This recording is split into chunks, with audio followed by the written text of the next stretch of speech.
Muy buenos días, compañeros. Esta clase les debía, tenía que subirles una grabación. La siguiente igual, voy a subir una grabación directamente.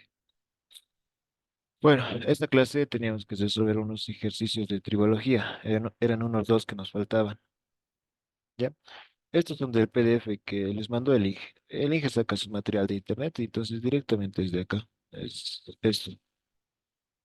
El ejercicio uno lo hemos visto en esta clase y ahora lo vamos a ver el 2 y el 3. El 3 es, por ejemplo, de su práctica. Simplemente es copiar y pegar.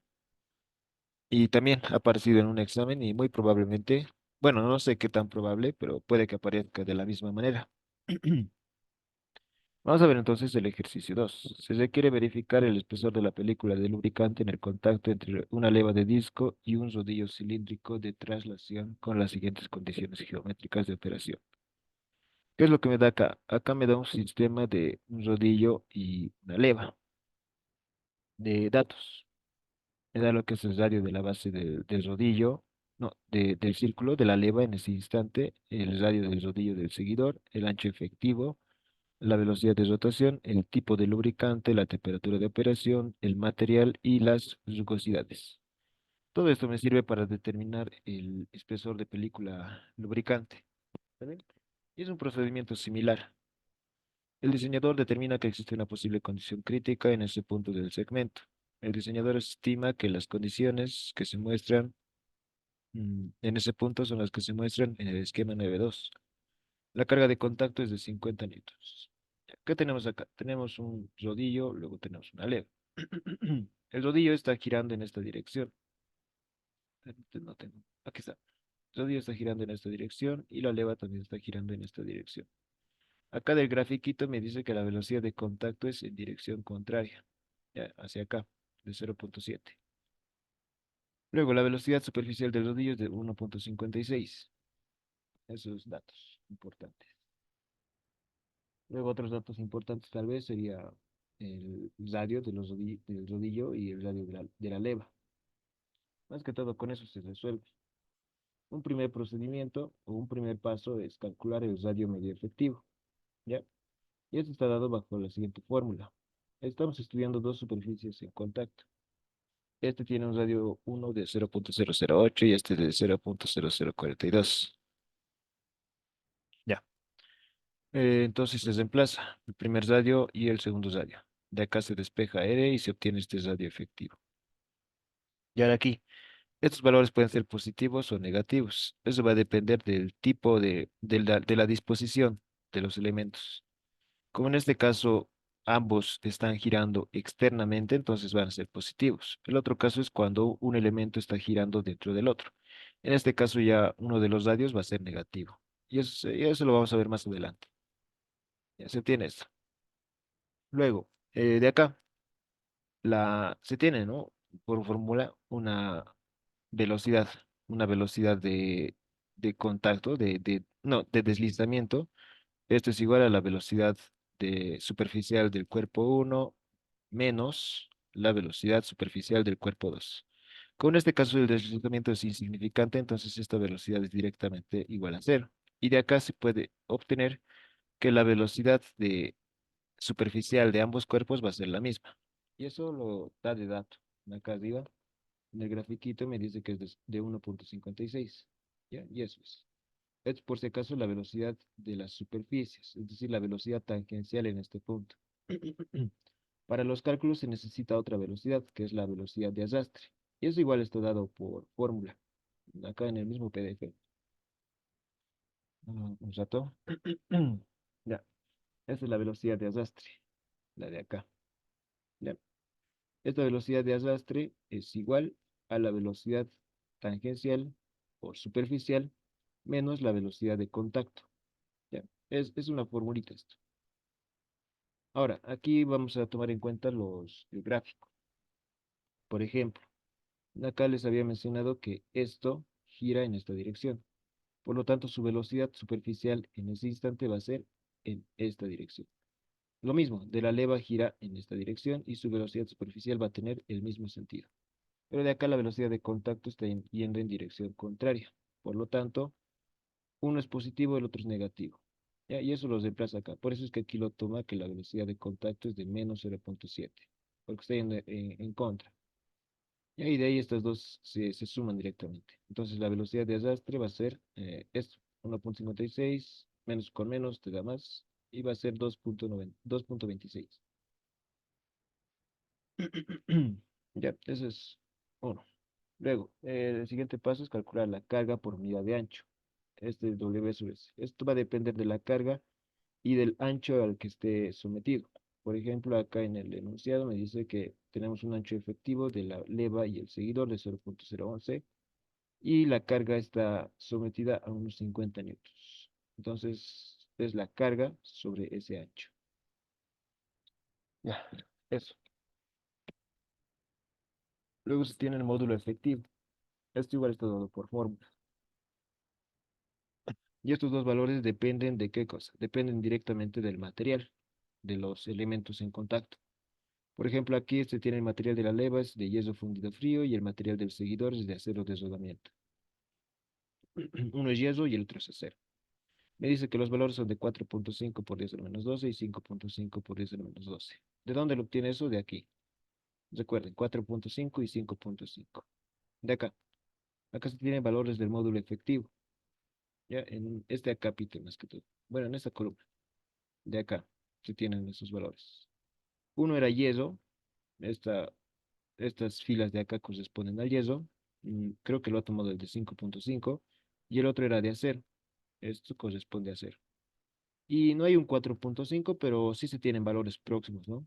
Está entre 4,3 y 4,7, 4,6. Entonces, de ahí es de donde lo obtienes, ese módulo efectivo.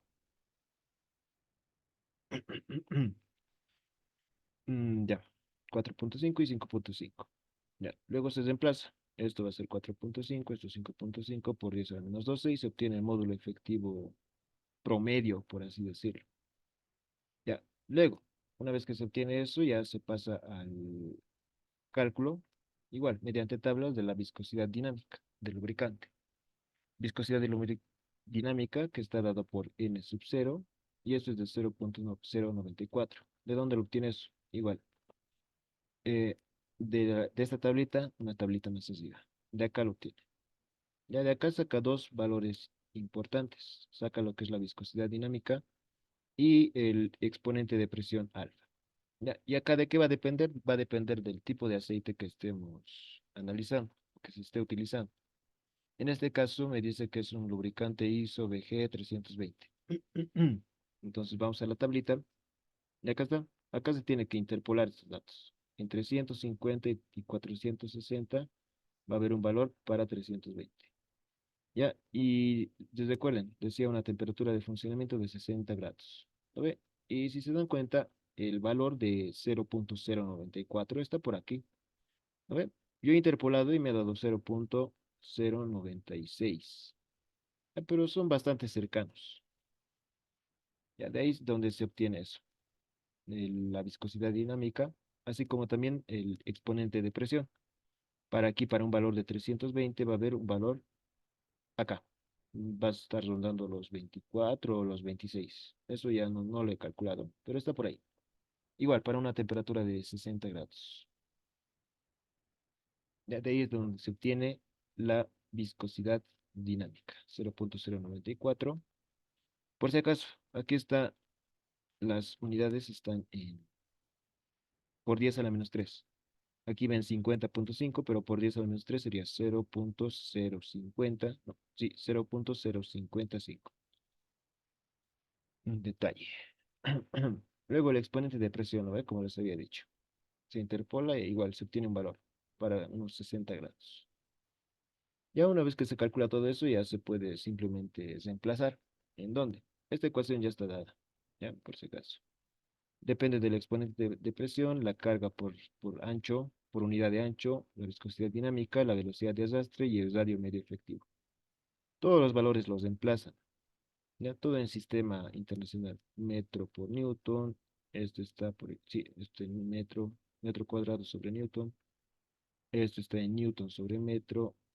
Esta viscosidad dinámica es en Newton por segundo metro cuadrado. Todo en sistema internacional. Con eso se obtienen dos valores, para A y para B. Con estos dos valores se ingresa al siguiente gráfico. Por ejemplo, aquí, ¿cuánto nos daba? Nos da de 6,36 y 0,42. Sí, 6,36 y 0,42. Y se van a esta tablita, ya, de acá. Ahora vamos a tratar de... Acá está. Esto está en escala logarítmica. Esto es la parte B, 0,42. Entonces aquí está 0,1, 0,2, 0,3 y por acá estaría 0,42. Se sube. Luego está esto que era de 6,36. Esto es 1, 2, 3, 4, 5, 6. 6,36 y estaría por acá, más o menos. Bueno, tal vez un poco más abajo, ¿no? Ya, pero está por acá. Esto corresponde al valor de 7 y esto corresponde al valor de 8. De 10, perdón. Aquí estaría, por ejemplo, tal vez un 9. Aquí estaría tal vez un 8. Entonces correspondería a 8 aproximadamente, ¿ya? Según mi estimación de mí. Aquí cuánto le da. Aquí le da que es de 7,5. Igual está cercano, ¿no? Entonces de esa gráfica es de donde se obtiene este valor, de 7,5. Aquí por si acaso es error del documento, pero aquí es H y aquí es H con un sombrerito. ¿Ya? Lo que hemos determinado acá es H. H con sombrerito, que es el valor del espesor de la película lubricante no dimensional. Luego se determina el valor de H, que igual está dado por fórmula y depende ya de valores que ya hemos encontrado. Todo eso y se obtiene esto. Finalmente, para hallar el espesor específico de película, o el factor lambda, depende de esta H que se ha determinado acá, de 0,96, y de la rugosidad combinada de las superficies. Acá, como han visto, me daba dos valores de rugosidad. Rugosidad de la superficie de la leva y de la superficie del seguidor. En ambos en micrómetros. 0,38, 0,15. Eso se reemplaza acá y se obtiene 0,4. La división entre estos dos me da lo que es el valor lambda. Y de acá pueden leer tal vez un poco. Ya, sin embargo, esta es la solución del problema. Luego, para el ejercicio número 3, vamos a ver este. Acá. Se requiere para determinar el espesor de la película lubricante en un rodamiento de bola radial, el cojín no, se requiere determinar el espesor de la película lubricante en un rodamiento de bola radial. El cojinete soporta una carga radial pura de 3.000 newtons y gira 1.500 revoluciones por minuto. El lubricante es un mineral BG46 y se estima la temperatura del cojinete 60 grados. Las dimensiones que lleva son como se muestra en el croquis. Y acá me da la dimensión del rodamiento, sus dimensiones. Esto es, por ejemplo, me da lo que es el radio de la bola, luego me da el diámetro, el radio hacia la parte superior de la bola, el diámetro hacia la parte interior. Esos son los más importantes. Ya, como primer paso, igual aquí se calcula lo que es el radio de curvatura. ¿Eso de qué va a depender? Va a depender del radio de las dos superficies en contacto. Por ejemplo, aquí estamos analizando el espesor del lubricante en esta parte. ¿Ya? ¿Qué elementos están en contacto? Está en contacto esta superficie y luego está en contacto esta superficie. ¿No? El radio de esta superficie me dice que es de 50 milímetros y el radio de esto es de 7,5 milímetros. Y ahí eso es lo que se tiene acá, 7,5 milímetros y 50. Y ahora acá, como les decía, uno va a ser negativo, ¿no? El otro era un caso donde estaban así, en contacto de esta manera. Y estos ya están en contacto así. Ya. Entonces se reemplaza con este negativo y se obtiene este radio efectivo. ¿No? Ya. Luego, ¿qué más necesito? Necesito ahora calcular lo que es la velocidad de arrastre. Ya, y eso va a depender de la velocidad que ya tengo acá. Por ejemplo, me da de dato que es esto está girando a 1.500 revoluciones por minuto. Ya. Ya, ahora esas revoluciones por minuto lo tengo que transformar a una velocidad superficial, una velocidad tangente, ¿no ve? Como recordaban, como deben de recordar del ejercicio anterior. Ya, acá tengo 1500 revoluciones por minuto. Esto es RPMs. Va, ya. Para llevarlo a una velocidad lineal necesito primero multiplicar estos factores. Por ejemplo, una revolución corresponde a 2 veces pi radianes. A ver, una vuelta son 2 pi radianes. Es lo que está haciendo acá. Luego, un minuto son 60 segundos. Ya, esto aquí, esto aquí, esto aquí. Ya, hasta este punto que tenemos. Tenemos velocidad angular. Para llevar una velocidad angular a una velocidad lineal es necesario multiplicar por su radio. Ya, en este caso, esto está girando a una velocidad angular. Multiplicado por este radio me va a dar lo que es la velocidad lineal en este punto. Y ahora, ¿cuál es el radio aquí? De 0,35. Ese es el radio a la parte inferior del rodamiento. ¿Ve? Esta parte, esto de aquí. Con esto estoy determinando la velocidad eh, lineal en este punto. Ya, ¿dónde estamos? Estamos acá. Ya, entonces para eso, finalmente tenemos que multiplicar por ese radio, 0,035 metros. Ya con eso, ¿cuánto se obtiene? Se obtiene aproximadamente 5,5 metros por segundo.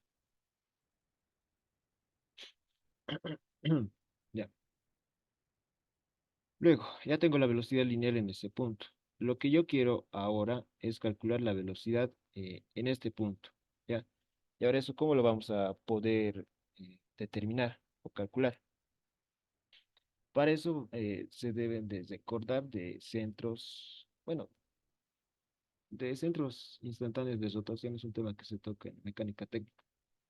¿No ve? Este punto, la parte exterior está estacionario. ¿Ya?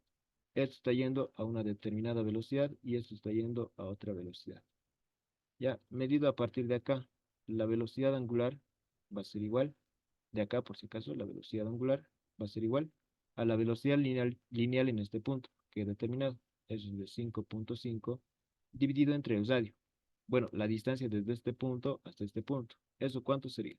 Sería 2 veces el radio de la bola. ¿Lo ve? Y esto es igual a la velocidad lineal en el centro. ¿Eso cuánto es? Eso es lo que quiero determinar. Dividido entre esta distancia. Esa distancia es r. De acá se simplifica r y con eso se obtiene la velocidad lineal en este punto, que sería 5,5 dividido entre 2. Eso es de 2,75. De ahí es de donde obtiene lo que es este resultado. Ya, ya finalmente, para concluir, ya tenemos la velocidad en ese punto.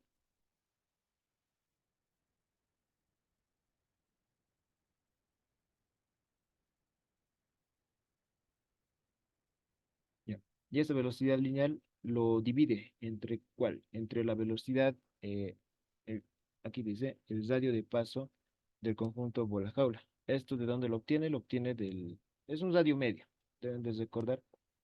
De acá tenemos el radio exterior, que sería de 50, y el radio interior. 50 más 35 sobre 2 va a ser igual a ¿cuánto? Esto más esto dividido entre 2. Eso es de 0,0, no, sí, está bien, 0,0425 unidades metros. De ahí es de donde obtiene este otro valor. Ya, esto para obtener ¿qué cosa? La velocidad angular. Ya, eso le sale que es de 64,7. Es la relación entre esta velocidad lineal y ese radio. Ya finalmente con esto, la velocidad de la superficie exterior de la pista en acá es esta velocidad angular que hemos determinado de 64,7 multiplicado por el radio hasta este punto. ¿Ya? Y eso obtiene que es de 3,24 metros por segundo. De acá. Igual, acá me dice que el contacto es estacionario en estos ejes de coordenadas y por lo tanto la velocidad de arrastre del lubricante es simplemente esto. Otra manera de poder obtener tal vez ese resultado. Si recuerdan, la velocidad de arrastre era la velocidad tangencial menos la velocidad de contacto. Ya, en este caso, como es estacionario, igual, esto lo anula y la velocidad de arrastre va a ser igual a la velocidad superficial, 1, prima. Y ahí esto va a ser igual a 3,24. Este análisis se puede hacer tanto para el cuerpo uno como para el cuerpo 2. Pueden tomar este camino o también pueden tomar este otro camino. Ya, con ello, ya hemos calculado lo que es la velocidad de arrastre. Ahora, nuevamente, calcular lo que es la velocidad, no, perdón, la carga por unidad de ancho. Ya, para esto, eh, ¿qué dice? Para un rodamiento de bolas radiales, bajo carga axial, la carga máxima sobre una bola, debido a la carga externa sobre el rodamiento, está dado aproximadamente por esto. ¿Qué es lo que expresa esta ecuación? Que la carga sobre cada bola es distinta. No va a ser la misma, pero está dada por esta relación. ¿De qué depende? De la carga a la que esté sometido el rodamiento y del número de elementos rodantes. En este caso creo que no da de dato el número de elementos rodantes, pero lo asume de diez bolas. Ya con eso se obtiene una carga sobre cada bola de 1500 newtons. Ya, ya. Y para calcular lo que es la carga por unidad de ancho, se necesita de esa carga dividido entre un ancho. A ver. Y esto no entiendo muy bien la verdad, pero creo que es algo más investigativo. ¿Ya? La cosa es que la carga de un rodamiento va a estar dado por la carga a la que esté sometida, dividido entre estos dos términos. Ya con ello se tiene 4,87 por 10 a la menos 5. Ya, ahora tenemos que calcular lo que es el módulo efectivo. Y esto dependía netamente del material. En este caso, se supone que los elementos rodantes están fabricados del mismo material. Ya, si están fabricados del mismo material, no se necesita hacer lo que hemos hecho aquí arriba, de calcular algo así como una media, ¿no ve? Aplicar esta ecuación. Basta con identificar el tipo de material con el que estén realizados ambos elementos, y eso va a ser, por ejemplo, aquí, acero, medio, bueno, este acero, y obtiene de 4,6. Ya eso está acá. El módulo efectivo se selecciona un valor de 220 por 10 a la menos 9 por 10 a la 9 newton sobre metro cuadrado. Ya.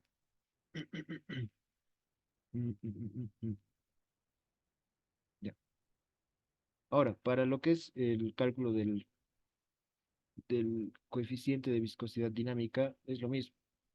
Aquí está trabajando a una temperatura de 60 grados y el aceite era el de 46, si mal no recuerdo. Y aquí de la misma manera interpolan. Acá, por ejemplo, tenemos 32 y tenemos 100. Está funcionando a 60 grados. Entonces, el valor debería estar entre estos dos números. Interpolando dice que obtiene 17,7. Y sí, es lógico.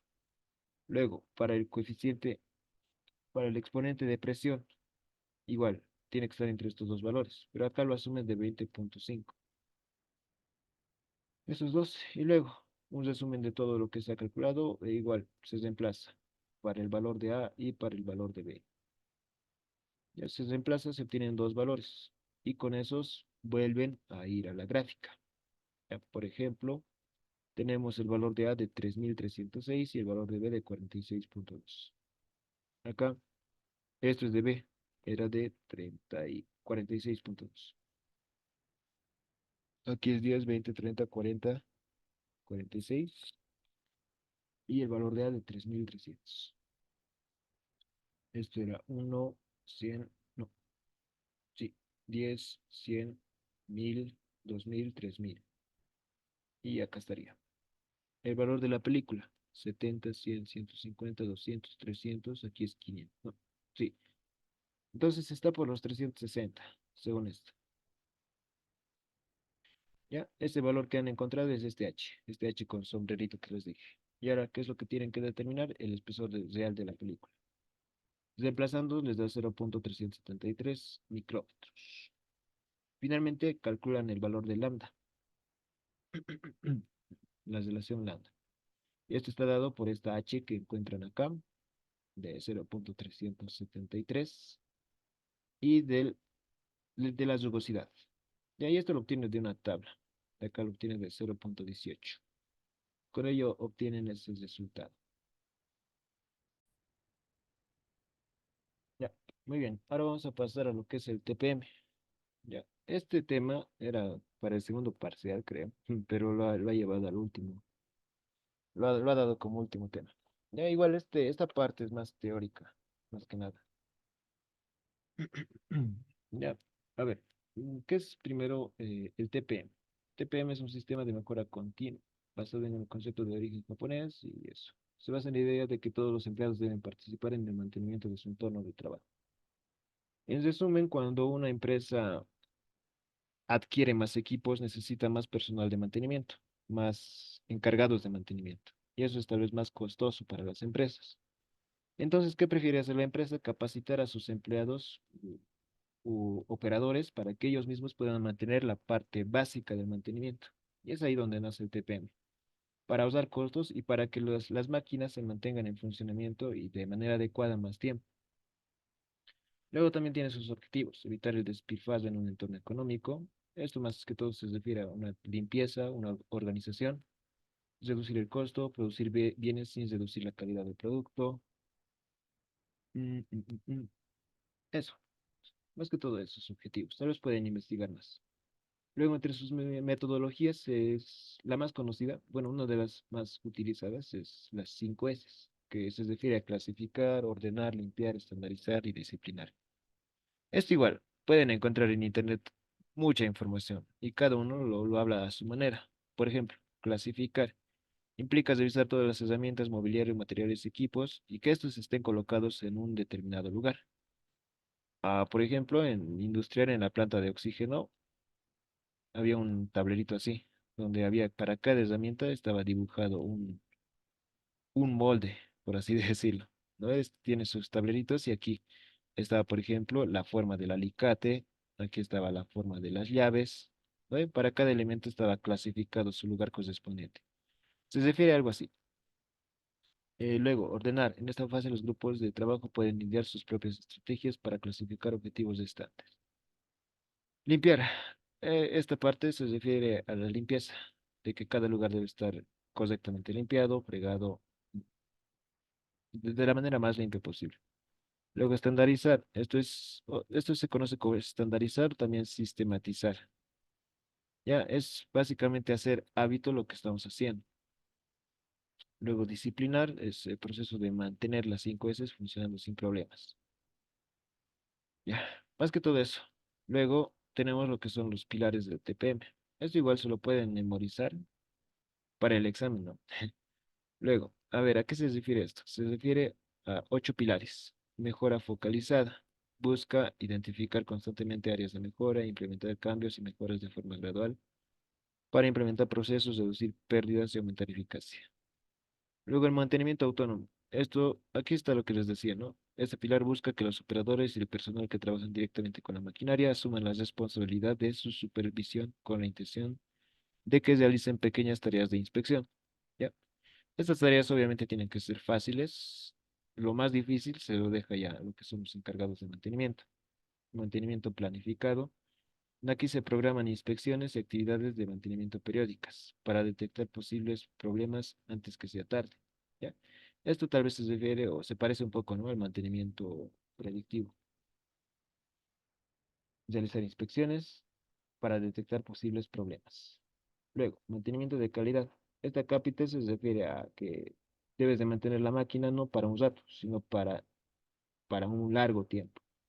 Esto tal vez tiene relación con lo que era el análisis causa-raíz, ¿no? Es reparar la máquina desde el problema base y no desde la superficialidad.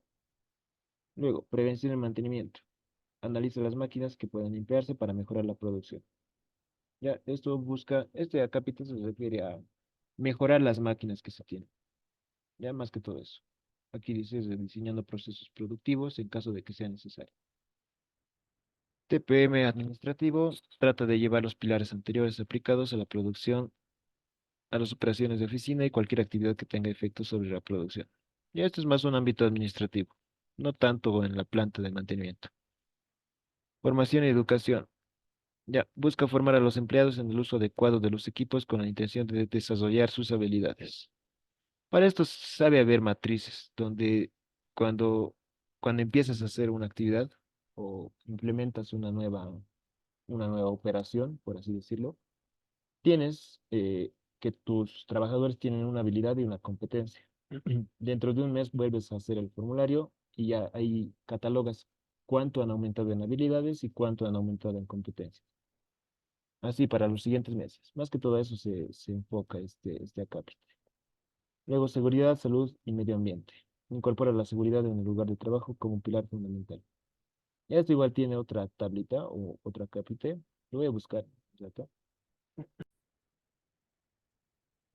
Ya, este acápite de seguridad, ambiente y salud se refiere a hacer este tipo de formularios. Por ejemplo, qué aspectos tienes que tomar en cuenta al momento de evaluar una máquina. En este caso, esto es del anterior semestre, es de una mezcladora de paletas. Y aquí está, más que todos los peligros a los que te puedes someter. Fuentes de alimentación de la máquina, conexión del motor, conexión eléctrica general, peligro en la operación, la presencia de posible alta temperatura, polvos potencialmente peligrosos, eso. Sistema de seguridad de la máquina, es decir, qué sistemas contiene para la seguridad del operador, protectores y de la máquina, ¿no? Pulsador de emergencia, protectores de rotor, guardia para partes móviles, cerraduras de puerta de llave con electroimán. Aquí también pueden medir los loops y aquí están todos los métodos de control.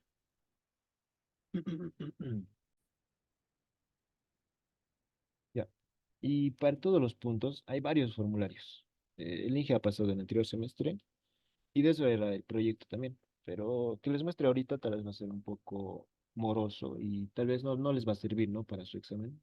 Creo, les voy a mostrar lo que me han dicho que han avanzado estos días.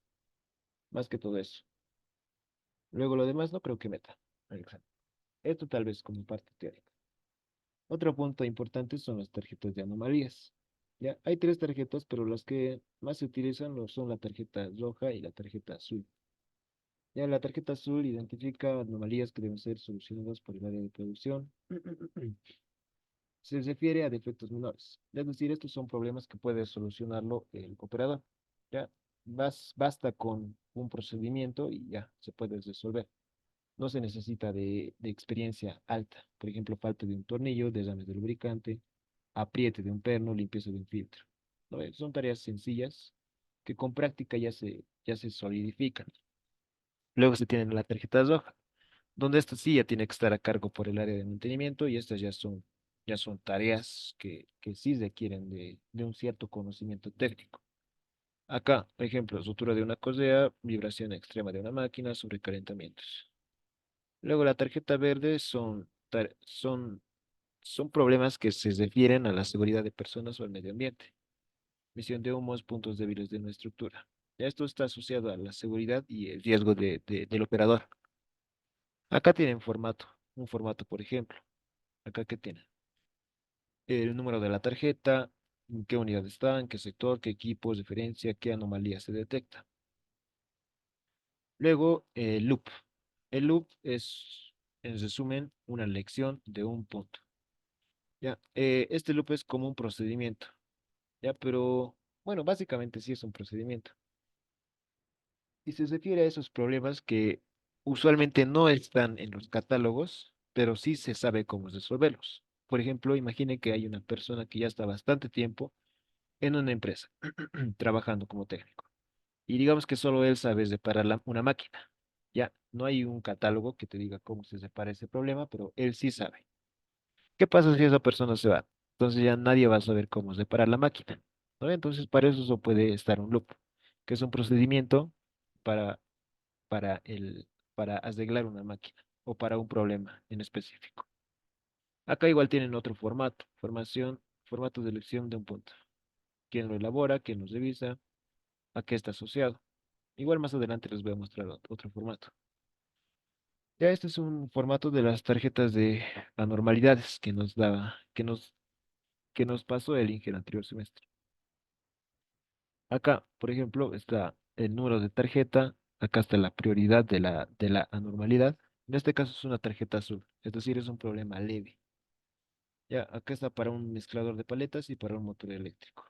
¿Ha sido detectado por quién? Aquí se puede colocar el código del operador, cuando lo ha detectado y el problema que tiene la máquina. Por ejemplo, aquí en un mezclador tiene un tornillo flojo en la parte de la impactadora, externa al motor eléctrico del motor de accionamiento.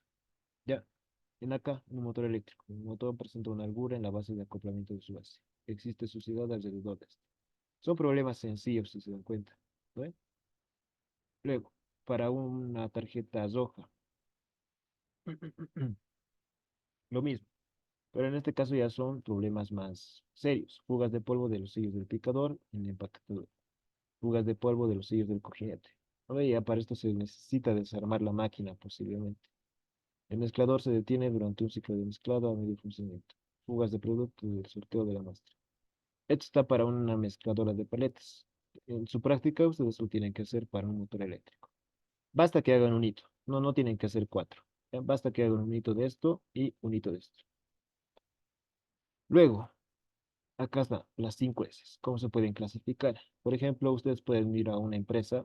En este caso, esto lo hemos hecho de la planta de oxígeno de industrial. Ya, acá que hemos visto, hemos observado situaciones. Los filtros cambiados se encuentran almacenados en la misma planta. Ya aquella vez que hemos visitado, había unos filtros que ya estaban recién cambiados y estaban ahí. Entonces hay que clasificarlos, es decir, dónde hay que llevarlos a un lugar de reciclaje. Luego, en la parte de ordenar, hay contenedores en el suelo de sustancias debido al compresor de ingreso. El lugar en el que se halla la planta es un ambiente caliente en horarios de funcionamiento. En la parte de limpiar, el polvo de ingreso alrededor del edificio genera gran acumulación sobre los equipos. ¿Cómo lo solucionamos? Colocar cubiertas o un área de ventilación conjunta. Esa es una manera de hacer una matriz para las 5 S, es decir, para los 5 acápites, las 5 S, se observa una situación y se plantea una solución. Luego, aquí hay ejemplos de loop. Ya en este caso igual para esa planta, acá está. ¿Cómo cambiar el filtro de partículas, por ejemplo? Acá, el filtro de partículas, mm, no, no era cómo cambiar el filtro de partículas. Bueno, más o menos. Dice, el filtro de partículas es prioridad para la pureza del aire, su tiempo de funcionamiento desde toda la jornada de 8 horas. Su cambio suele ser en fines de semana, por lo que no afecta directamente a la producción. Ya este loop, por ejemplo, el que está encargado ahí es un ingeniero, ¿no ve? Ya, y él nos decía, él nos ha explicado en sí todo esto, que lo suele cambiar en fines de semana para que no afecte la producción de lunes a viernes, y en caso de paradas no programadas, el tiempo de parada suele ser de 45 a 60 minutos. El llenado de un tanque es de 90 minutos, por lo que este dispositivo afecta la mitad del llenado de oxígeno. Ya estas son cosas que él nos ha dicho. Ya imagínense que él ya no va a trabajar ahí, entonces, ¿cómo podríamos saber nosotros esto? Imagínense también que no tengamos un catálogo. Entonces, el loop sirve para eso, ya para identificar qué hacer, cuándo hacerlo, digamos, y qué problemas puede traer. Ese es un formato. Este es otro formato de loop. Este es para una mezcladora igual. Acá, conocimiento básico, acción de mejora, acción correctiva. Acá, ¿qué tipo de loop es? ¿Es un conocimiento básico que debe tener el operador? ¿Es un conocimiento de acción de mejora o es una acción correctiva? En este caso, es como, cómo se tomaba una muestra. Por ejemplo, toma de muestra manual, toma de muestra neumática. Tire de la perilla 1 para alimentar la descarga del producto desde la salida en 2. Cuando finalice el muestreo, cierre la válvula. Este es un loop de cómo obtener una muestra de una mezcladora. Ya, y eso sería.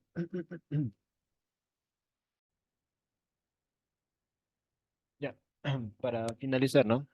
Este es el examen del anterior semestre, tercer parcial. Me he tirado, como pueden ver, pero se logra, se logra. Aquí es una primera pregunta que era de análisis vibracional. No sé si les volverá a meter la, la pregunta, pero por si acaso no pueden darle una revisada. Esto está en este PDF que les he mandado, en el de ejemplos de preguntas de examen de análisis. Ya es la 4.3. Ya, en este caso son dos incisos. Y acá está con sus respectivas respuestas. A ver, por ejemplo, aquí está el 4.3. Acá estarían las respuestas.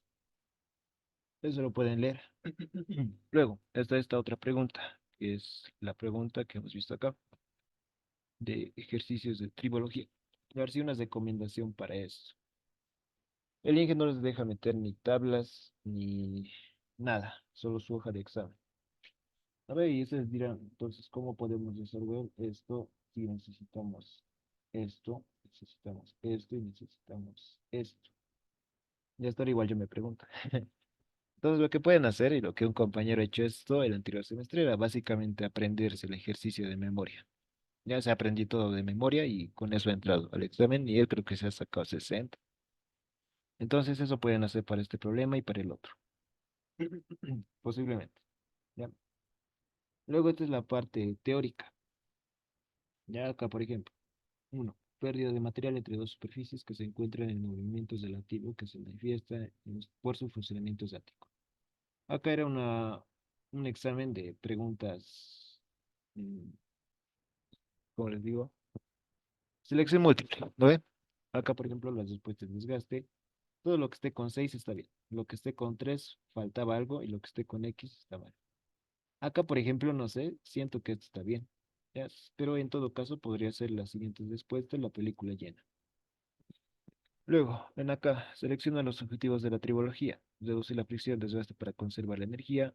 Y también puede ser cambios de aceites regulares y engrasados frecuentes. Entonces, acá para obtener los 6 faltaba el inciso C más, enmarcar. El inciso A, no tanto. El inciso B, tampoco. Ni el inciso A ni el inciso B, el inciso C y el inciso D. Acá igual, se presenta como el resultado de los esfuerzos cíclicos que generan la carga al actuar en el punto donde se forma la película lubricante y resulta ser el único tipo de desgaste que no puede evitar y el cual hace que el componente lubricado se tenga que cambiar. Y en este caso es fatiga superficial. Acá era completar. Por ejemplo, la fricción es definida como la resistencia al movimiento. Acá, según su estado físico, los lubricantes se clasifican en sólido, semisólido, líquido. Y aquí me he puesto tres, ¿por qué? Faltaba algo, el gas. ¿No? Y aquí no se entiende, pero es gas. Luego, ¿cómo se clasifican los aceites según la SAE? Acá me he equivocado, era monógrados y multígrados. Acá se denomina a una sustancia o compuesto químico que proporciona una o varias características específicas. Estos compuestos se adicionan externamente al aceite mineral puro, sirviendo como vehículo de estos. Acá la respuesta era aditivos.